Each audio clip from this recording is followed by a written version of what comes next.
Breaking news చూస్తున్నాం.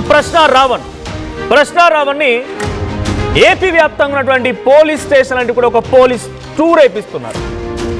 YouTuber ప్రశ్న రావణ్ ఒకదాని తర్వాత ఒకటి పలు స్టేషన్లు తిరుగుతూనే ఉన్నారు.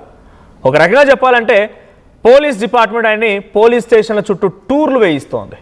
యూట్యూబర్ ప్రశ్న రావణ్ కేసులో ట్విస్టర్లకు ఉన్నాయి. ప్రశ్న రావణ్ని వెంటాడుతున్నాయి కేసులన్నీ కూడా. ఒక కేసులో బెయిల్ రాగానే మరో కేసులో అరెస్ట్ చేస్తున్నారు. మచిలీపట్నంలో బెయిల్ రాగానే రావణ్ని అరెస్ట్ చేశారు పాయకరావుపేట పోలీసులు. పవన్ పై అనుచిత వ్యాఖ్యలు చేశారని జనసేన నేతలు ఫిర్యాదు చేశారు.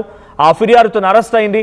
మచిలీపట్నం నుంచి పాయకరావుపేట, మొదట పిఠాపురం పోలీసులు అరెస్ట్ చేశారు. హైదరాబాద్ నుంచి ఆయన్ని పిఠాపురం తరలించారు. పిఠాపురంలో ఆయనకి బెయిల్ రాగానే అక్కడి నుంచి మచిలీపట్నంలో బెయిల్ రాగానే పాయకరావుపేట.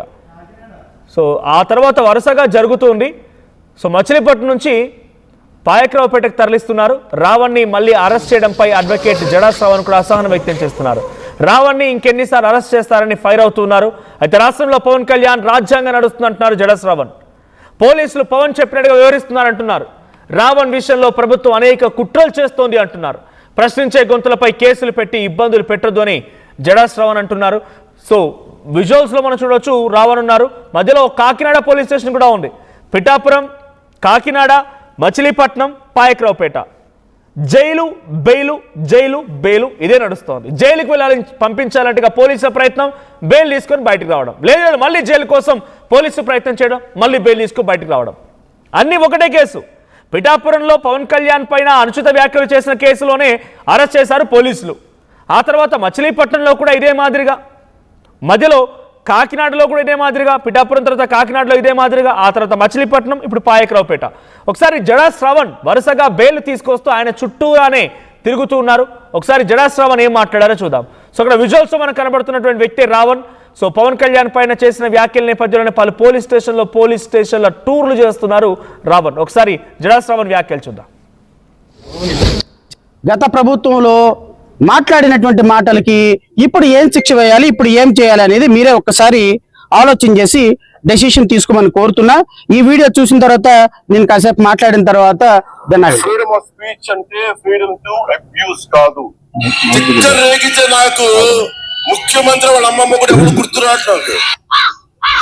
ఒకటి తిట్టడం ఆడ కాదు, మగ కాదు, ఒక్కొక్కరిని కూర్చోబెట్టి నారకి నార వల్లిచ్చి చూపిస్తాం.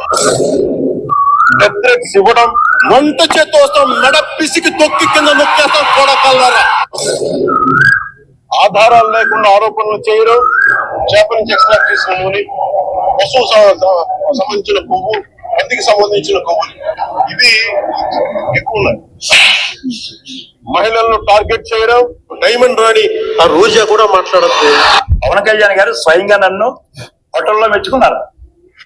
ఇది ఈ రోజా ఎపిసోడ్ అయిన తర్వాత ధైర్యంగా ఉండమన్నారు ఆయన.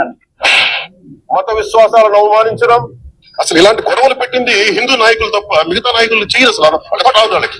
ఒక వ్యక్తి గౌరవాన్ని దెబ్బతీయడం.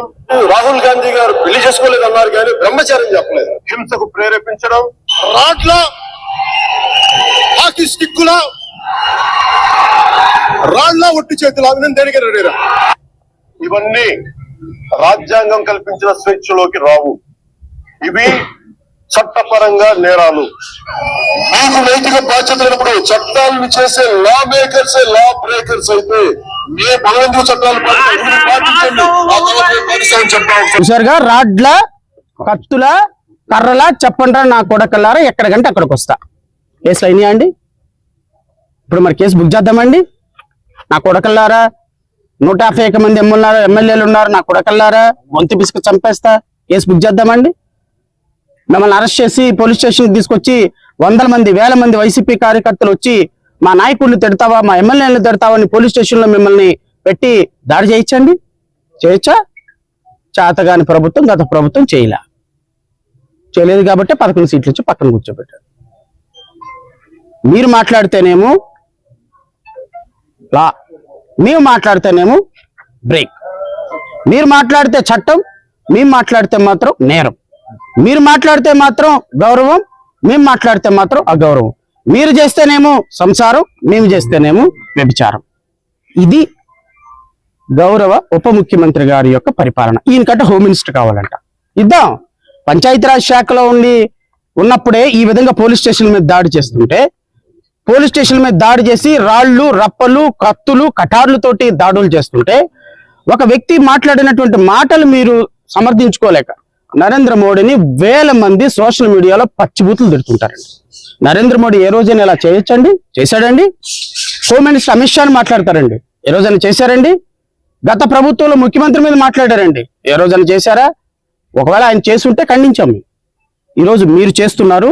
ఎంత చేస్తున్నారు అంటే, మీరు ప్రత్యక్షంగా అనుభవించి కూడా దానికి మూడింతలు మీ కార్యకర్తలను ఎప్పుడు పెడతారా? కాదు, కూడదు. నేను రాష్ట్ర ప్రభుత్వాన్ని ఎస్పీని కూడా హెచ్చరిస్తున్నా, తహసీల్దార్లు రేపటి నుంచి ఇంతవరకు దాడి చేశామనుకుంటున్నారు. మీరు దాడి చేస్తుంది, మీ కార్యకర్తలను దాడి చేస్తుంది, మీరు సహకరిస్తున్నారు, మాకేదో గొప్ప పేరు వస్తుంది అనుకుంటున్నారు. ఒక్కొక్క కార్యకర్త వేసే రాయి 1,00,000 ఓట్లు మీకు నష్టం కలిగిస్తుంది అని మీరు గుర్తుపెట్టుకోండి. మీ కార్యకర్తలు చేసే ప్రతి స్లోగన్, మీ కార్యకర్తలు వేసే ప్రతి రాయి అది మీ ఇక్కడ కాన్ఫరెన్స్ ఉన్న కారణంగా tahsildar is a political post. So tahsildar కి 7 రోజులు రిమాండ్ ఇచ్చే పవర్ ఉంటుంది. సో రేపు గనక రిమాండ్ తహసీల్దార్ దగ్గరకు తీసుకెళ్లటం మాత్రం పూర్తిగా, ఎందుకంటే రాత్రి 9 గంటలకి రావణ్ణి కస్టడీలోకి తీసుకున్నారు. 9 గంటల లోపు అంటే 24 గంటలు దాటుతున్న కారణంగా 9 గంటల లోపు రావణ్ణి జ్యుడిషియల్ మ్యాజిస్ట్రేట్ దగ్గర పెట్టాలి. కాదు, కూడదు అని నేను రాష్ట్ర ప్రభుత్వాన్ని, ఎస్పీని కూడా హెచ్చరిస్తున్నా, తహసీల్దార్ని కూడా చెప్తున్నా, కాదు కూడదు అని. ఈ రోజు రిమాండ్ పెట్టకుండా రేపు ఉదయం గనక ఎగ్జిక్యూటివ్ మెజిస్ట్రేట్ గా తహసీల్దార్ ఉంటాడు కదా, తహసీల్దార్ మనం ఎంపాయింట్ చేసినోడే కదా, ఎట్లా ఒకళ్ళకి రిమాండ్ తీసేసుకుని 7 రోజుల తర్వాత చూసుకుందాం, పీటీ వారెంట్లు వేసుకుందామని మీరు ఏమైనా ప్రయత్నాలు చేస్తే మాత్రం చెప్తున్నాను కదా, హైకోర్టులో తహసీల్దార్ పోస్ట్ ఊడిపోతుంది, హైకోర్టులో పోలీసుల పోస్ట్ ఊడిపోతుంది. మీరు రాజకీయ నాయకుల కోసం మీ ఉద్యోగాలు పోగొట్టుకోవద్దు. చట్టం ప్రకారం రాత్రి 9 గంటలకు మీరు అతన్ని అరెస్ట్ చేశారు.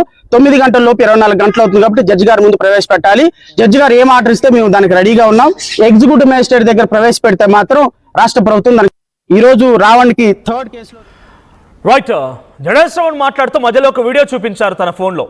గతంలో పవన్ కళ్యాణ్ అటు రోజాని డైమండ్ రాని అనడం, నా కొడకలు అని మాట్లాడడం, ఇవన్నీ కూడా చూపిస్తూ ఆయన బ్రీఫ్ చేశారు.